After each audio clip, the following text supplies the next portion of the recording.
Bonjour chers apprenants et bienvenue sur la plateforme eSchool. Nous allons continuer aujourd'hui avec notre cours sur l'arithmétique, deuxième partie. La dernière fois, nous étions en train de parler de l'algorithme des soustractions successives. Et à la fin, je vous avais mis au défi de me déterminer le PGCD de 300 et 750 et le PGCD de 462 et de 561. J'espère que vous l'avez cherché, parce qu'on vous connaît, vous là, les élèves, avec les raccourcis, genre. Mais j'espère que vous l'avez cherché. Mais pour ceux qui n'ont pas pu, ou alors même pour ceux qui ont cherché, corrigeons ensemble. Partant du PGCD de 300 et de 750, je vous ai dit que le principe, c'est de faire la soustraction. On part bien et bien de deux réels A, on a B, et là nous aurons A moins B. Je vous ai dit que le principe est de choisir parmi les deux le plus grand étant 750. On va donc commencer par 750. Ensuite, là, nous aurons 300. On va bien sûr effectuer nos soustractions successives. 750 moins 300, on va obtenir 450. Ensuite, on va prendre, je vous avais dit qu'on ne prend plus en compte 750. On prend en compte maintenant les deux dernières valeurs que nous allons ranger en commençant par le plus grand et ensuite le plus petit. Et là, la différence va nous donner 150. En évoluant donc, ici, nous aurons 300. 150, la différence va nous donner 150.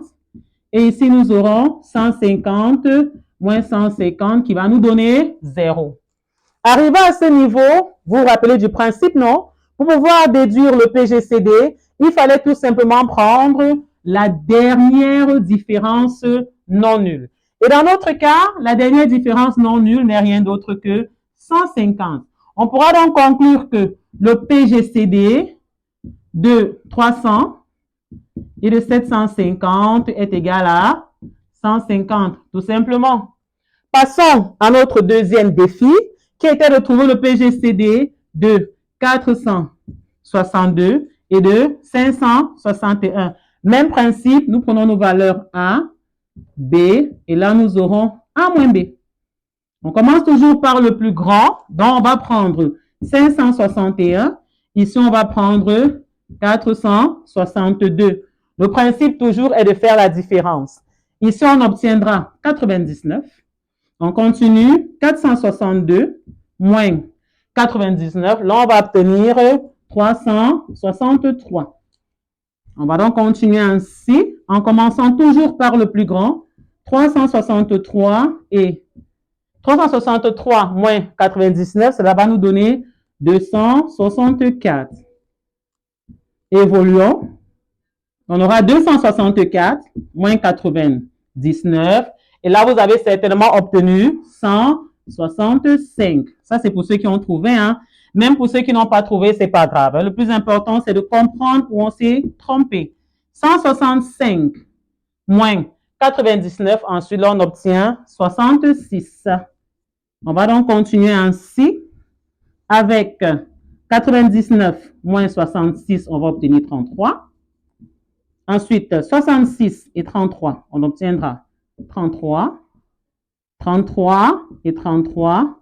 Là, nous allons obtenir 0. Et là, notre travail s'arrête.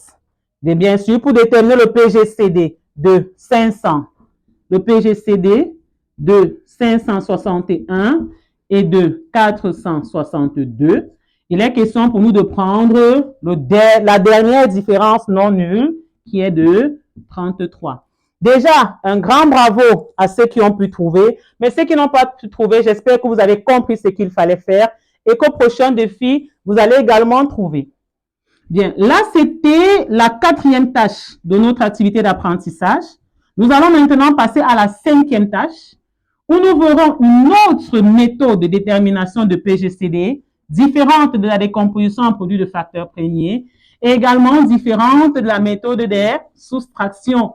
Cette méthode est appelée la méthode d'Euclide. Elle a pour principe d'effectuer une succession de divisions. Nous allons toujours nous référer aux éléments que nous avions dans notre situation problème, qui était de trouver le PGCD. Le principe était de trouver le PGCD de 1240 et de 320. Vous vous rappelez bien, lors de la première vidéo, nous avons trouvé 40.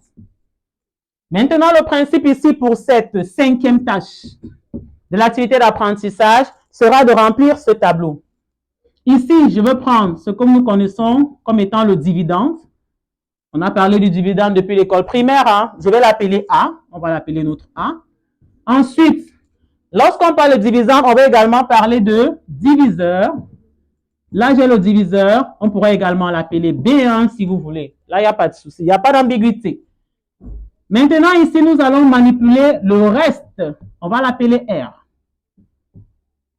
Donc, ici, nous manipulons également trois éléments, le dividende, le diviseur et le reste. Bien sûr, nous devons toujours savoir que le dividende doit toujours être plus grand que le diviseur. Donc, nous allons prendre 1240. Ici, nous allons prendre 320. Ce principe repose sur la division euclidienne. La division euclidienne qui se fait avec l'obtention d'un quotient entier. Dans une division euclidienne, le résultat doit toujours donner un nombre entier. Lorsque j'ai mon résultat qui est un nombre entier, l'élément qui m'intéressera sera le reste de cette division. Donc, quand nous allons faire 1240 divisé par 320, le reste que nous allons obtenir sera 280. Ça, c'est très pertinent. La beauté de cette méthode réside sur le fait qu'elle n'est pas très longue. Elle est très intéressante, elle n'est pas très longue également. Qu'est-ce que je fais par la suite? Je ne vais plus manipuler le dividende que voici. Je vais m'occuper de ces deux éléments, bien sûr en prenant d'abord le plus grand et ensuite le plus petit. Et le principe ici sera toujours de trouver le reste de la division euclidienne de 320 par 280. Ici, on va obtenir 40. On continue, on va donc prendre 280 et là, on va prendre 40. Vous allez voir qu'en divisant 280 par 40, le quotient sera 7. Ça veut dire que là, le reste sera 0. Arrivé au reste 0, je m'arrête. Et comment est-ce que je fais pour trouver le PGCD? Le PGCD, c'est le dernier reste différent de 0. Ce dernier reste différent de 0 qui a la même valeur que le PGCD que nous avons trouvé dans la première vidéo. Vous convenez avec moi qu'à la fin de cette activité d'apprentissage, nous avons résumé ensemble 3 méthodes pour la détermination du PGCD. La méthode par décomposition en produit de facteurs premiers qu'on connaît depuis la 5e. La méthode des soustractions successives vue au niveau de la première vidéo. Et maintenant, la méthode de la division euclidienne. Revenons maintenant à notre situation problème. Il était question pour nous d'aider maman qui, pour notre anniversaire, avait acheté 1240 bonbons et 320 chocolats. Elle souhaitait faire le plus grand nombre de paquets possible, identiques, en utilisant tous les bonbons et tous les chocolats. Nous devions aider maman à déterminer le nombre de bonbons et de chocolats qu'elle devait mettre dans chaque paquet. OK? Bien. Là, elle doit trouver le nombre de bonbons à mettre dans chaque paquet. Mais avant, on doit savoir quel est le nombre de paquets que maman devait faire. Le principe ici pour nous, dans la résolution, on va donc noter la solution de la situation problème. On va appeler cela SP, hein, SP pour solution, pour situation problème. La première tâche déjà, c'est d'abord de déterminer le plus grand nombre de paquets. Donc, nous devons déterminons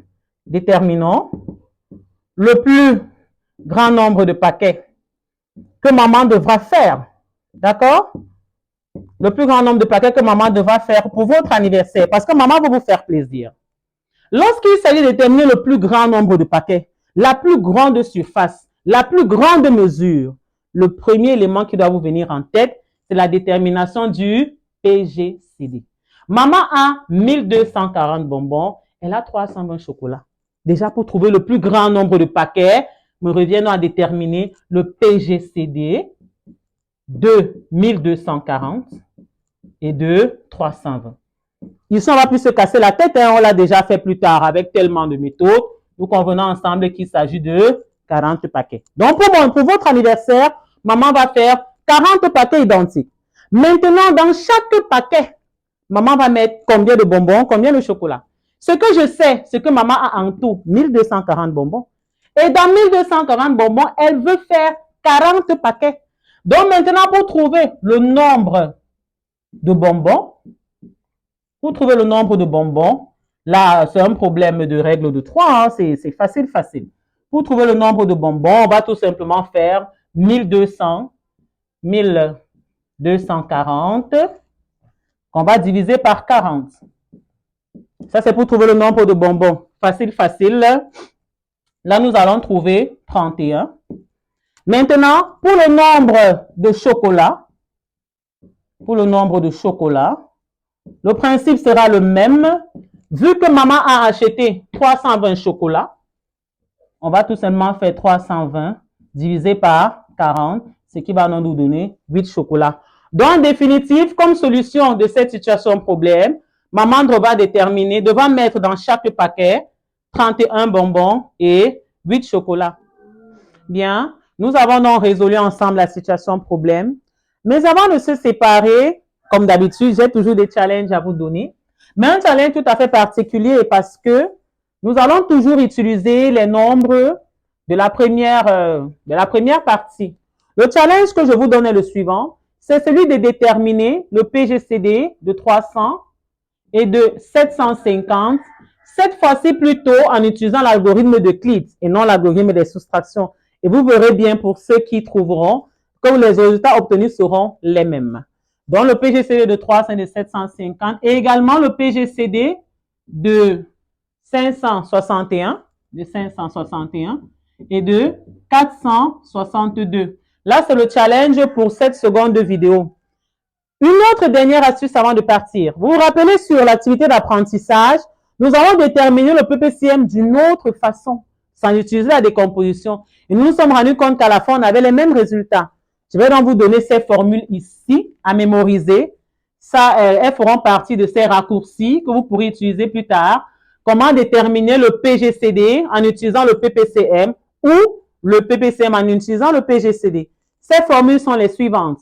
Nous dirons que le PGCD de réel A et B sera tout simplement égal à A fois B divisé par le PPCM de A et B. Ça veut dire que si j'ai le PPCM, je peux facilement obtenir le PGCD sans avoir à faire des divisions, des soustractions ou encore une décomposition en produit de facteurs premiers.